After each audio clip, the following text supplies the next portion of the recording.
Good morning, students. Welcome once again to the class. Students, this is our 7th lecture on the chapter Atoms and Nuclei. Students, so far we have discussed everything regarding the atoms and the atomic structure. We discussed the various experiments involving the properties of atoms. And from today onwards, we will be discussing about the nucleus, the composition of the nucleus, the various forces called the nuclear forces which are responsible for the composition, for the binding of the nucleus, binding of the nucleons, rather we can say, inside the nucleus. Then we will discuss about the various phenomena that are taking place inside the nucleus.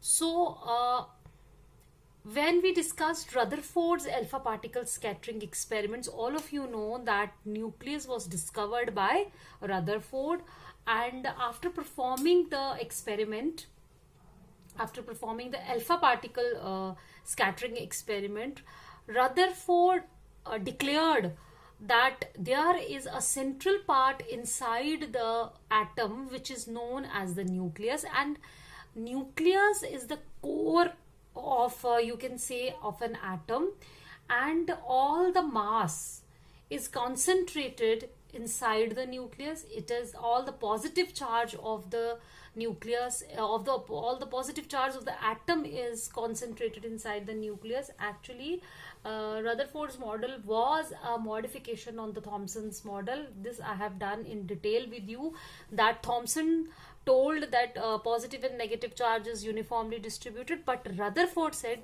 that positive charge is concentrated in the central part of the atom, and that central part is known as nucleus. So we will discuss that what are the constituents of the nucleus. Nucleus is not a fundamental particle. Nucleus is composed of various two types, rather you can say. Nucleus is composed of nucleons, means the residents, the particles which are found inside the nucleus, they are known as nucleons. So first of all, we will do that what are the components of the nucleus. Okay, components of the nucleus. No need to mention here that nucleus was discovered by Rutherford while performing the alpha particle scattering experiment. Okay, in 1911. This all you know. Then what are the components of the nucleus? Okay, if you remember the structure of an atom, suppose this is your nucleus and the electrons are revolving around the nucleus in shells or in orbits which are known as energy states. This we have already done. Okay, these orbits are known as energy states. Now this is your nucleus. What is this? This is your nucleus. What are the components of the nucleus? They are protons and neutrons, and both of them are collectively called as nucleons. So what are nucleons? If definition of nucleons is asked in examination, nucleons means are the particles that are found inside the nucleus. Okay, now we will discuss first of all what is a proton. What is a proton? It is a fundamental. These are the things that you people are not doing for the first time. You in this chapter you will find many of the quantities with which you are already familiar.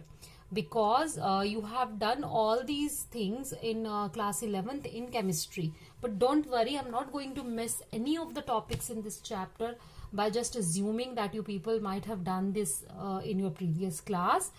I will be discussing each and everything in detail, but like proton, neutron, electron, atomic mass, unit mass number, atomic number, these are not the things that you are going to learn about for the first time, because these are the things that you already know them right from your 9th 10th class, as well as you people have done this in detail, I think, in atomic structure in class 11th in chemistry. So please watch them carefully. It is a fundamental particle having positive charge equal to plus E, and you know plus E is equal to 1.6 into 10 raised to power minus 19 coulomb. The mass of the proton is equal to 1.6726 into 10 raised to power minus 27 kg, or in AMU it is equal to 1.0073 AMU. What is this AMU? I will tell you later on. ठीक है, इसी topic, आज ही के topic में मैं आपको AMU भी clear करूंगी. आपको I know that you have done this, but still I will be giving you a little recap of, I will refresh your minds that AMU क्या होता है और AMU किसके बराबर होता है. So it is equal to this, and moreover proton is also called a hydrogen nucleus, because all of you know what is hydrogen nucleus. Hydrogen के nucleus में क्या होता है? 1 प्रोटॉन. सो हाइड्रोजन के न्यूक्लियस को भी proton बोलते हैं और प्रोटॉन को हाइड्रोजन न्यूक्लियस भी बोलते हैं. So it is written as 1H1 और 1P1. ये नोटेशन क्या है मैं अभी आपको बताती हूं.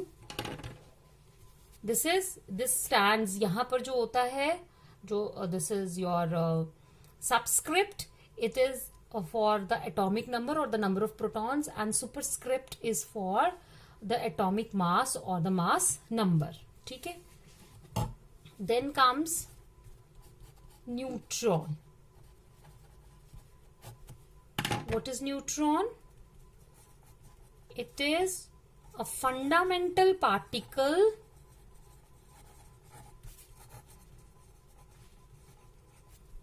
having no charge. It is a neutral particle having no charge.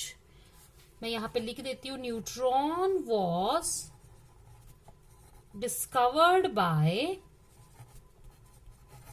James Chadwick in 1932.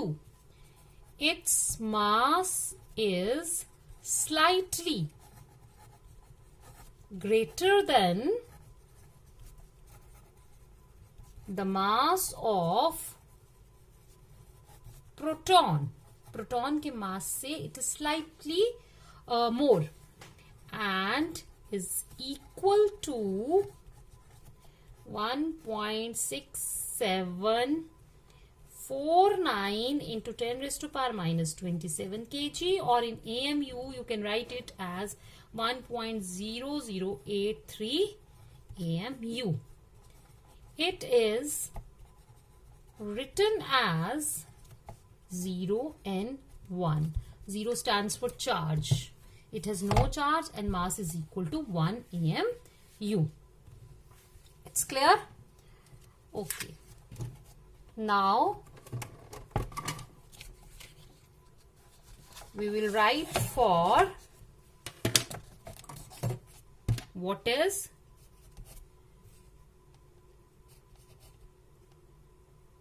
atomic number.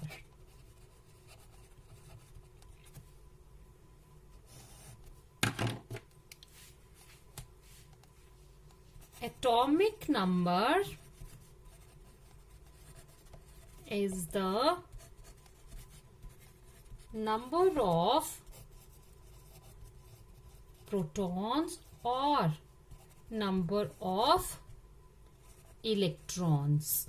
ठीक है, देखो डेफिनेशन में तो लिखा जाता है it is equal to the number of protons और number of electrons, because in a neutral atom the number of protons is equal to number of electrons. लेकिन एटॉमिक नंबर जो है, जरूरी नहीं है कि हम न्यूट्रल एटम की ही बात करें. एटॉमिक नंबर अगर हम किसी स्पीशीज की बात करते हैं, आयन की बात करते हैं, तो उसमें the number of protons is not equal to number of electrons.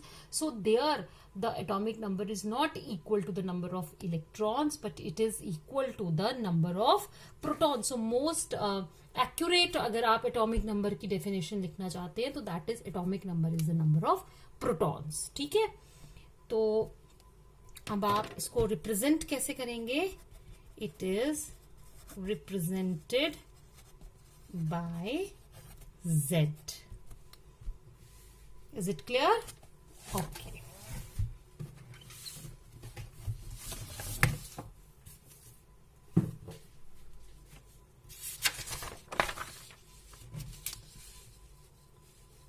Now we will write for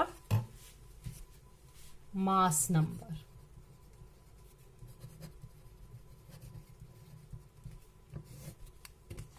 What is mass number? It is defined as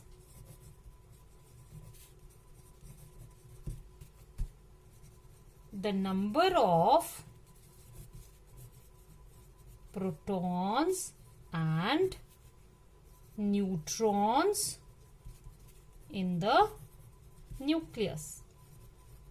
और आप कह सकते हो number of nucleons. ठीक है? So what is mass number? It is represented by A. So what is A equal to? That is number of protons plus number of neutrons. ठीक है? Is it clear? Now what is nuclide? It is defined as the nucleus of an atom specified by its atomic number and mass number. ठीक है, तो nuclide का मतलब क्या होता है कि जब हम किसी एलिमेंट के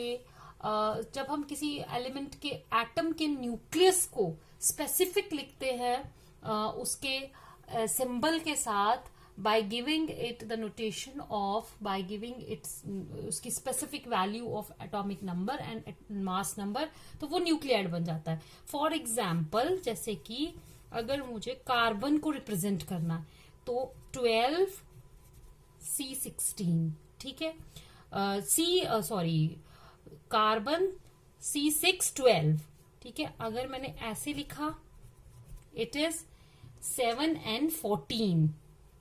ये सब क्या है? जब हमने इसको रिप्रेजेंट कर दिया with its symbol, chemical symbol, और उसको स्पेसिफाई कर दिया with its atomic number and mass number, तो वो न्यूक्लियाइड बन जाता है. ठीक है, यहां पे बताओ number of protons is equal to 6 and number of neutrons का नंबर किसके बराबर होता है? A minus Z. It is equal to 12 minus 6 is equal to 6. इस केस में देखो नंबर ऑफ प्रोटॉन्स होते हैं यहाँ पर जो हमारा एटॉमिक नंबर लिखा होता है, number of protons is equal to 7 and number of neutrons is equal to a minus z, that is 14 minus 7 is equal to 7. तो नंबर ऑफ न्यूट्रॉन्स अगर आपको रिप्रेजेंट करने हो तो मैं यहां पे लिख दूंगी number of neutrons is equal to a minus z. ठीक है, why? Because a is equal to number of protons plus number of neutrons, और नंबर ऑफ प्रोटॉन्स होते हैं z, तो नंबर ऑफ न्यूट्रॉन्स किसके बराबर निकल जाएगा, a माइनस z. तो इज इट क्लियर? ठीक है, अगर ये क्लियर हुआ है तो हम आगे चलेंगे. अब हम बात करेंगे what is the difference between mass number and atomic मास. ठीक है, अब एटॉमिक मास और न्यूक्लियर मास दोनों बराबर है. ठीक है, वाई? देखो, इन एन एटम क्या होता है, एक न्यूक्लियस होता है और प्लस उसके साथ होते हैं electrons. Nucleus is made up of neutrons and protons. So atomic mass will be equal to the sum of masses of nucleons plus क्या आएगा, मास ऑफ इलेक्ट्रॉन्स. ठीक है, न्यूक्लियर मास क्या होगा, sum of masses of nucleons, but the mass of electron is very small. Mass of electron is very small and is equal to 9.1 into 10⁻³ kg, और अगर AMU में आप बात करेंगे it is equal to 0.0055 AMU. So it is taken to be negligible as compared to the mass of the nucleons. तो nucleons के comparison में हम इलेक्ट्रॉन्स का मास नेग्लिजिबल लेते हैं, इसलिए एटॉमिक मास और न्यूक्लियर मास की जब बात आती है तो हम रेफर करते हैं कि atomic mass is equal to nuclear mass. अब एटॉमिक मास और मास नंबर में क्या फर्क है? Mass number as the number itself signifies that it is a number. तो मास नंबर क्या होता है? Mass number is just the number of nucleons. ठीक है, and atomic mass is equal to number of nucleons multiplied by mass of each nucleon.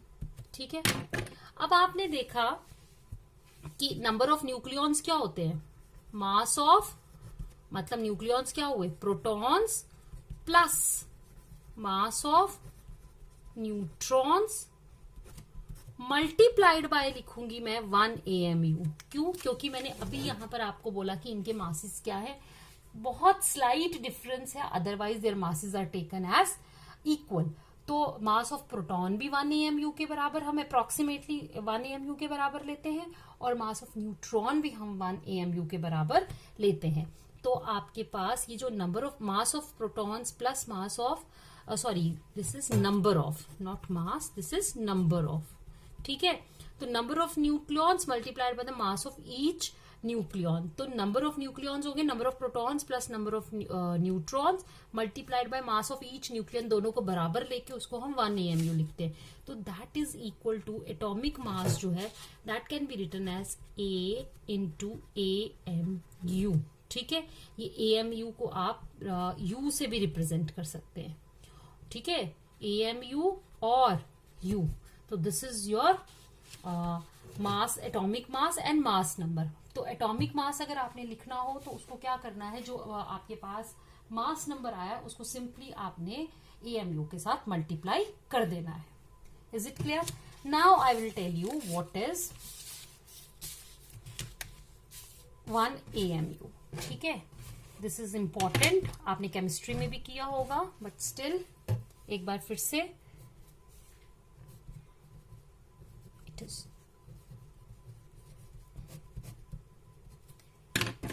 AMU, it is defined as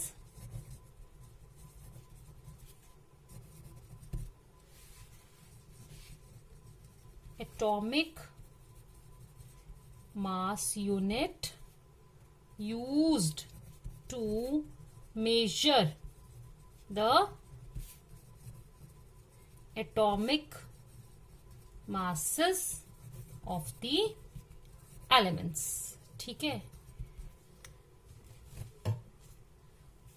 अब atomic mass unit होता क्या है? It is equal to 1/12 the mass of one atom of C12. ठीक है, इसको समझो. 1 AMU किसके बराबर है? 1 AMU is equal to 1/12 the mass of one atom of carbon C12. Carbon के एक एटम का जो मास है, जब हम उसको 12 के साथ डिवाइड करते हैं तो जो वो मास आता है that is equal to 1 AMU. अब आप एक बार वापस चले जाइए मोल कॉन्सेप्ट पर. मोल कॉन्सेप्ट आई होप कि सब बच्चों को आता है. क्या है मोल कॉन्सेप्ट? मोल कॉन्सेप्ट कहता है, मैं सिर्फ इसकी एक लाइन में ही इसको समराइज करूंगी. It says that any element when taken in mass equivalent to its atomic mass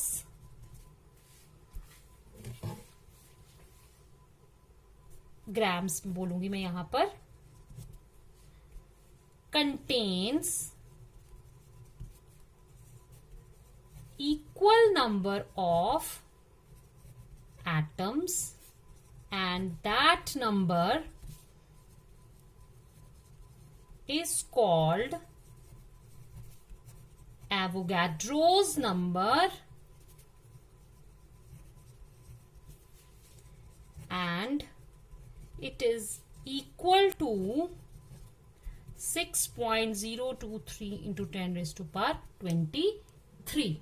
तो इसको मैं दूसरे इन अदर वर्ड्स में ये भी कह सकती हूं कि अगर आपके पास कोई एलिमेंट है और आप उसका mass equal to its atomic mass के बराबर लेते हो तो उसके अंदर कितने नंबर ऑफ एटम्स पाए जाते हैं equal to the Avogadro's number, और वो नंबर क्या है 6.023 into 10 raised to power 23 atoms. It means so 12 gram of carbon contains how many atoms? 6.023 into 10 raised to power 23 atoms. Clear हुआ? That is mass of 6.023 into 10 raised to power 23 atoms is equal to 12 grams. तो mass of one atom is equal to 1 upon क्या आएगा? This is 12 upon 6.023 into 10 raised to power 23 grams. मैंने ये सब क्यों किया? क्योंकि मुझे यहाँ पे चाहिए किसका मास? ये जो मैंने लिखा है AMU में, it is equal to the 1/12 the mass of one atom of carbon C12. Carbon 12, मतलब मुझे कार्बन के एक एटम का मास चाहिए था। कार्बन के एटम्स को गिनना उतना आसान नहीं है जितना कि आपको स्टोन्स या चौक के पीसेस को गिनना आसान है। आपको मैंने 10 पीसेस दे दिए स्टोन के और बोला कि मुझे गिन के बताइए ये कितने हैं, it is very easy to count. But if I give you a piece of charcoal and I से now tell me the number of atoms in it, it's not that easy. तो उसके लिए एवोगैड्रो ने हमें एक concept दिया था जिसका नाम है मोल कॉन्सेप्ट, और मोल कॉन्सेप्ट की मदद से हम लोग number of atoms in a given mass calculate कर सकते हैं यूजिंग दिस फॉर्मूला। तो आपके पास निकल गया। अब हम AMU पे वापस आ जाएंगे। Therefore 1 AMU is equal to 1 upon 12 into 12 upon 6.023 into 10 raised to power 23 grams. 12 cancels out, ये आ जाएगा 1 upon 6.023 into 10 raised to power 23 grams, and it is equal to 1.67 into 10 raised to power minus 24 grams. जब मैं इसको kg में convert करूंगी तो it will come out 1.67 into 10 raised to power minus 27 grams. So 1 AMU is equal to this. तो this is very very important, ये आपने learn करना है, ठीक है। 1 AMU का अगर आपको आए तो आपको वैसे तो केमिस्ट्री में भी आता है, लेकिन आप ये भी एक बार देख लेंगे तो आपको समझ और ज्यादा आपको क्लियर हो जाएगा। नाउ कम्स, ये करने के बाद we will discuss the nuclear size. If all of you remember, हम लोगों ने Rutherford's alpha particle scattering experiment जब किया था उसमें हमने एक चीज निकाली थी, that is the approximate size of the nucleus using the concept of distance of closest approach. उसमें हमने एक अल्फा पार्टिकल को बम्बार्ड किया था, उसका हेड ऑन कोलिजन वाला केस हमने कंसीडर किया था, जहां पर अल्फा पार्टिकल जो है वो न्यूक्लियस को हिट करता है राइट इन द सेंटर, ठीक है। तो वो बहुत पास जाकर, न्यूक्लियस के बहुत पास जाकर वो रुक जाता है और वहां से रिपेल होकर वो वापस आता है। तो जो डिस्टेंस वो, that is the distance of the closest approach, यानी कि मैक्सिमम डिस्टेंस जो वो कवर करता है टूवर्ड्स द न्यूक्लियस, उसको हम बोलते हैं maximum distance of closest approach, यानी वो मैक्सिमम डिस्टेंस जो अल्फा पार्टिकल जा सकता था किसके पास, न्यूक्लियस के पास। तो वो जो आपका अल्फा पार्टिकल था वो न्यूक्लियस के सरफेस के थोड़ा सा बाहर रुकता है, तो वो डिस्टेंस से हम लोग कैलकुलेट कर सकते थे approximate size of the nucleus, ठीक है। वो हम ऑलरेडी कर चुके हैं, बट यहाँ पर वी विल फाइंड आउट कि क्या उसका न्यूक्लियर साइज किस ऑर्डर का होता है, वो कंफर्म करते हैं। Actually Rutherford performed various experiments using different elements and using different probe particles. Probe particles क्या होते हैं? High energy probe particles rather उसने यूज किए थे। प्रोब पार्टिकल्स होते हैं जिन पार्टिकल से हम बम्बार्डमेंट करवाते हैं। फॉर एग्जाम्पल जैसे अल्फा पार्टिकल में उसने अल्फा पार्टिकल से बम्बार्डमेंट करवाई थी, then he used fast moving neutrons, then he used fast moving electrons, protons. तो उन पार्टिकल्स की मदद से उसने बहुत सारे एक्सपेरिमेंट किए और वहां से उसने डिफरेंट साइजेस कैलकुलेट किए न्यूक्लियस के ऑफ डिफरेंट एलिमेंट्स। तो सभी उसने ये देखा कि सभी एलिमेंट्स के जो न्यूक्लियस है वो एक बराबर का नहीं होता। जैसे जैसे मास नंबर बढ़ता है वैसे वैसे क्या है कि न्यूक्लियस की वॉल्यूम बढ़ती है। This was observed bye Rutherford while performing the experiments. और उसने कहा कि जो आपका न्यूक्लियस है, न्यूक्लियस की वॉल्यूम जो है that is from the experiments, कहां से, ऐसे ही हवा में नहीं बात की थी, from the experiments Rutherford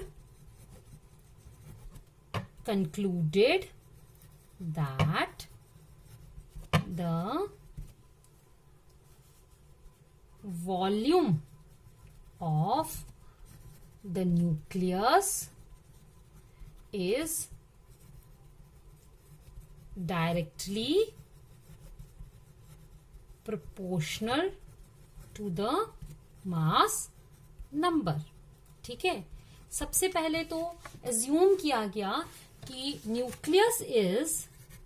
nucleus was assumed to be spherical. There was deviation, but the deviation in the shape was very less. तो nucleus was assumed to be spherical. तो उसकी वॉल्यूम क्या होगी? So its वॉल्यूम किसके बराबर होगी? 4/3 pi r cube. And from the experiments, मैंने आपको बोला रदरफोर्ड ने बहुत सारे एक्सपेरिमेंट किए थे taking different probe particles and different elements, और जब उसने वो उनके रिजल्ट्स देखे तो वहां से उसने कंक्लूड किया कि जो न्यूक्लियस का साइज है that depends upon the mass number. जैसे जैसे मास नंबर बढ़ता जाता है वैसे वैसे न्यूक्लियस का जो साइज है वो भी बढ़ता, यानी कि वॉल्यूम जो है वो डायरेक्टली प्रोपोर्शनल थी, वैसे वैसे उसका साइज भी बढ़ता जाता है। तो यहां से आया 4/3 pi r cube is directly proportional to mass number A, यानी कि mass number A he you know that is the number of nucleons. अब यहां से देखो your 4/3 pi, these are all constants. ठीक है, जब ये कॉन्स्टेंट्स है तो इधर जाएगा तो ये कॉन्स्टेंट के साथ मिल जाएगा, और are cube is directly proportional to ए। तो मैं लिख सकती हूं are is directly proportional to ए की पावर 1/3।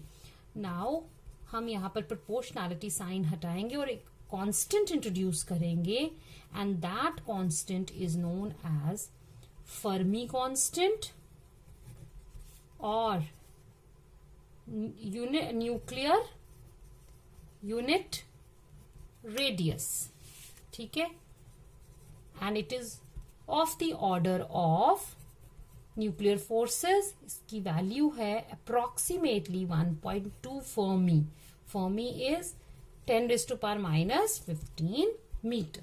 ठीक है, तो आपके पास रेडियस जो आया that is approximately 1.2 Fermi A⁻⁻⁻⁰. ठीक है, अब as the value of A changes, the radius of the nucleus also changes. Clear हो गया? Now next thing we will do nuclear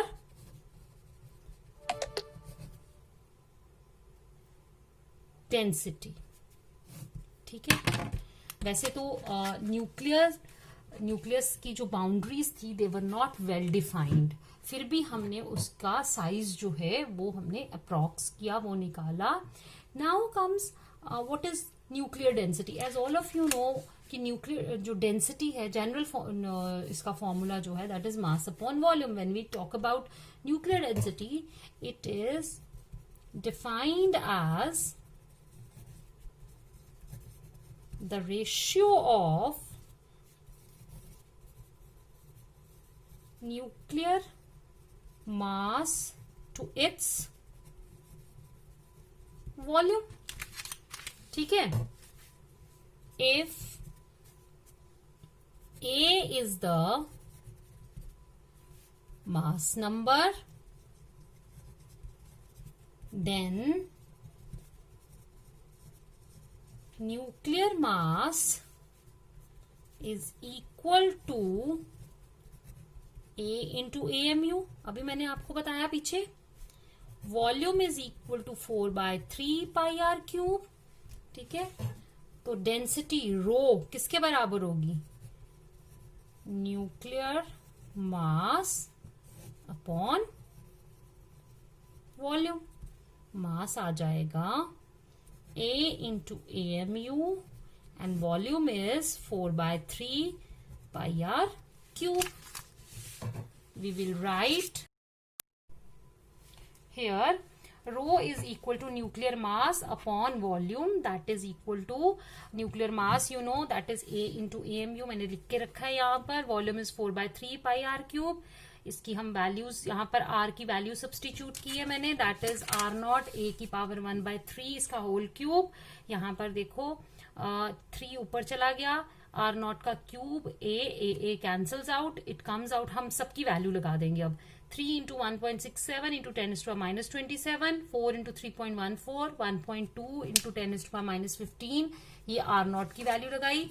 जब ये हम कैलकुलेट करेंगे तो density comes out to be 2.97 into 10⁻17 kg per metre cube. तो यहां पर आपने एक चीज देखी होगी कि डेंसिटी के फॉर्मूले में ए नहीं आता, the formula of density is independent of the value of A. It means कि अगर हमारे डिफरेंट एलिमेंट्स हैं उनका डिफरेंट मास नंबर होगा, बट उनका जो डेंसिटी है सबकी वो एक ही वैल्यू आएगी, and that is equal to 2.97 into 10⁻17 kg per metre cube. So it was found out कि एलिमेंट्स ऑफ जो डिफरेंट एलिमेंट्स हैं, it was found out that the density of the nucleus is independent of A, that is the number of nucleons. It means कि different elements have different sizes but density remain constant for all. They have different sizes but same density. It means that nuclear matter is made up of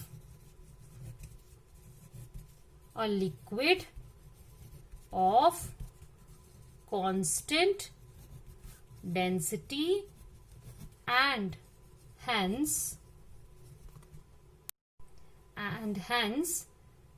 nucleus of different elements are made up of this liquid of different sizes. ठीक है। Now एक चीज आप देखो, what is the density of water? Density of water is 1000 kg per meter cube, and density of nucleus is 2.97 into 10⁻17 kg per meter cube.